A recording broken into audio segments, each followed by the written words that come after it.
room is quiet. Not the silence of peace, but the silence of thought, the kind that presses against the walls and waits. A single candle burns low. Papers are stacked unevenly across a wooden desk. Some are neatly folded, others are marked, crossed out, rewritten, abandoned.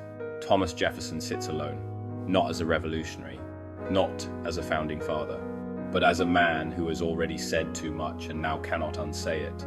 Outside, the hills of Virginia sleep beneath the dark. Monticello rests like a watchful mind, perched above the land Jefferson loves, fears, and cannot fully control. The pen in his hand moves slowly, then stops. Ink pools at the tip. A sentence begins and dies before it reaches the page. Jefferson once wrote words that would echo across centuries. All men are created equal. He knew, even as the ink dried, that those words were dangerous. Not because they were wrong, but because they demanded something he was not sure he could give. This is not the story of how Thomas Jefferson helped found a nation. This is the story of how he spent the rest of his life trying to live inside the sentence he created. Jefferson did not crave power the way other men did. He disliked crowds. He avoided confrontation. He preferred books to speeches, letters to debates, solitude to applause. Power, to Jefferson, was something to be endured, not enjoyed. And yet, history placed it in his hands. By the time he entered the presidency, Jefferson was already exhausted by the noise of public life. He had served abroad, argued endlessly through correspondence, and watched friendships fracture under political strain. The republic he dreamed of felt fragile, constantly at risk of becoming the very thing it had rebelled against. Jefferson believed deeply in restraint, in limits, in a government small enough not to crush the individual beneath its weight. But belief, as he would learn, is lighter than responsibility. At Monticello, Jefferson imagined a different life, a quiet one. He envisioned himself as a farmer philosopher, a man who could rise with the sun, walk among his fields, study the natural world, and refine his thoughts far from the machinery of state. He believed that virtue grew best in stillness, not ambition. Yet, even here, the contradiction followed him. The land was beautiful, the estate was productive, and the labor that sustained it was not free. Jefferson understood this contradiction with painful clarity. He wrote about it. He circled it in letters. He returned to it again and again, as if repetition might loosen its grip. But understanding did not lead to resolution. Instead, it led to silence. Jefferson postponed. He rationalized. He convinced himself that time, not action, would solve what courage demanded he face directly. The words remained, the system remained, and the distance between them grew heavier with each passing year. When Jefferson became president, he did so reluctantly. He refused the trappings of monarchy. He dressed plainly. He walked instead of riding in grand processions. To some, this was humility.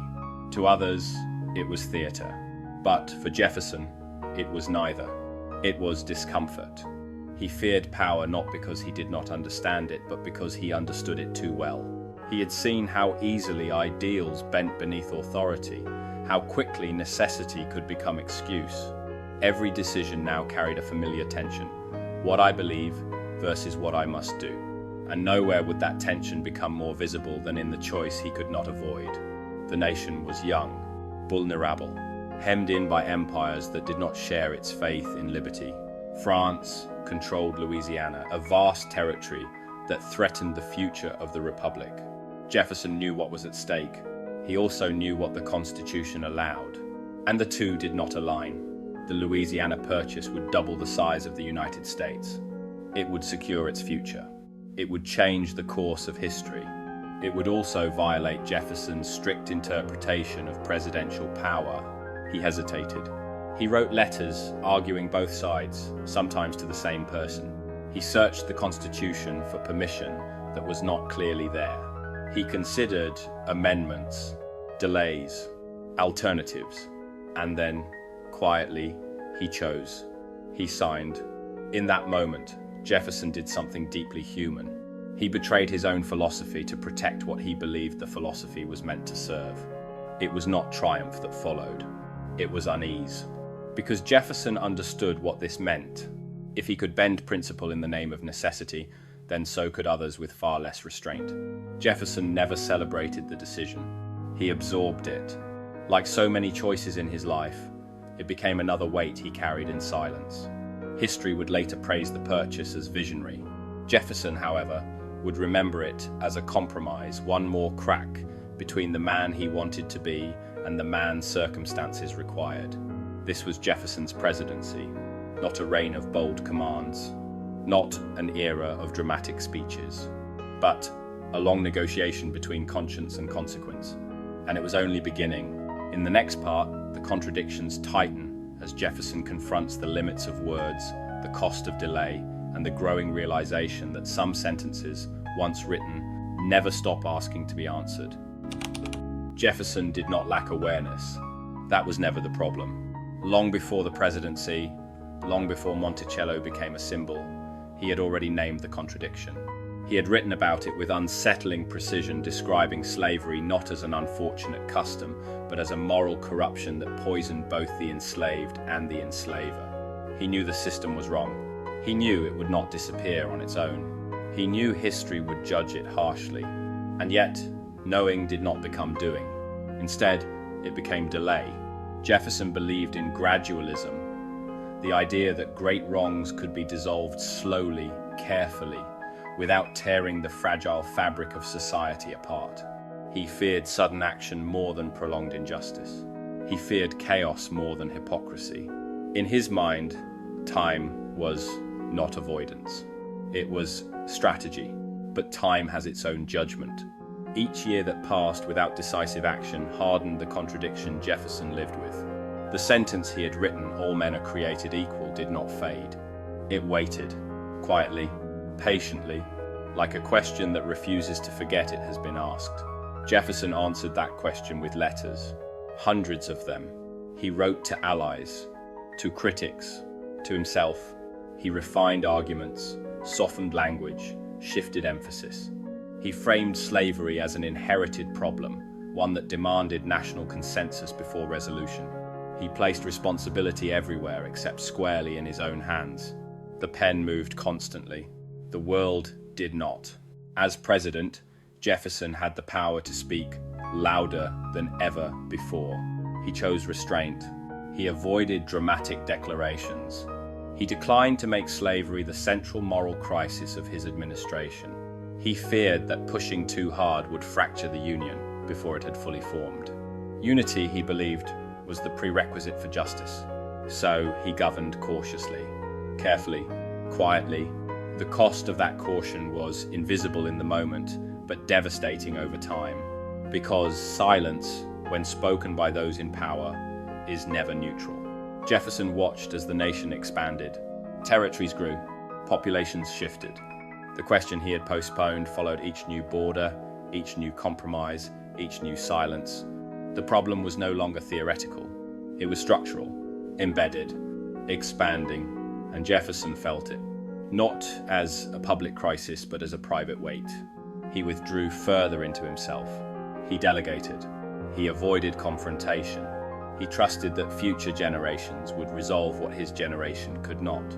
In doing so, he placed a burden on history, one he knew would be heavy. At Monticello, the contradiction became unavoidable. This was where Jefferson sought peace. This was where he believed reason could breathe. And this was where the system he condemned sustained his life. He walked the grounds daily. He observed the routines. He knew the names. He recorded births and deaths in ledgers with the same precision he applied to his books. Order existed here. Justice did not. Jefferson lived among this reality without illusion. He did not celebrate it. He did not defend it publicly with passion. But neither did he dismantle it. He existed within it. That existence required a constant act of mental partition, a separation between the ideals he articulated and the life he lived. Over time, that separation became habit, and habit became silence. History often imagines Jefferson as serene a philosopher untouched by conflict. The truth is more unsettling. Jefferson was in constant negotiation with himself. He feared being remembered as a hypocrite. He feared being responsible for national collapse. He feared acting alone and being wrong.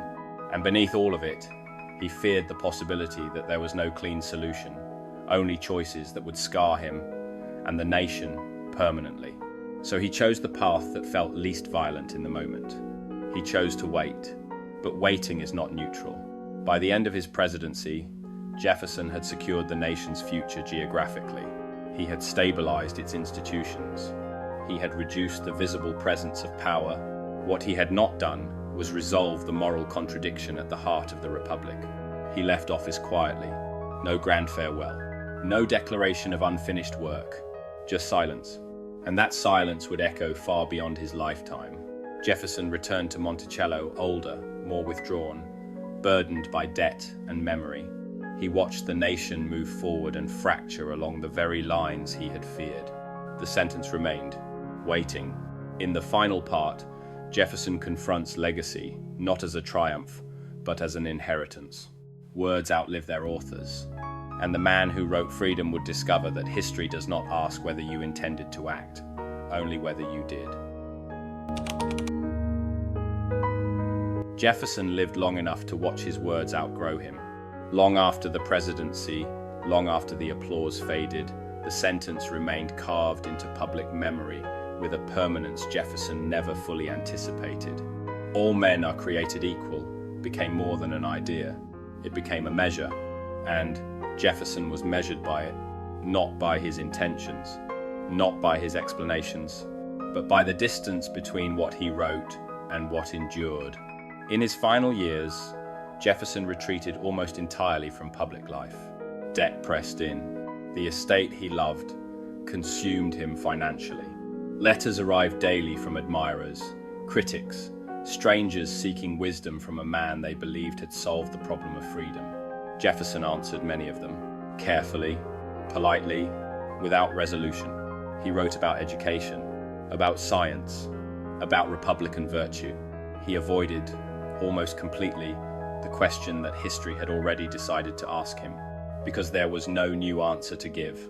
Time had not softened the contradiction. It had sharpened it.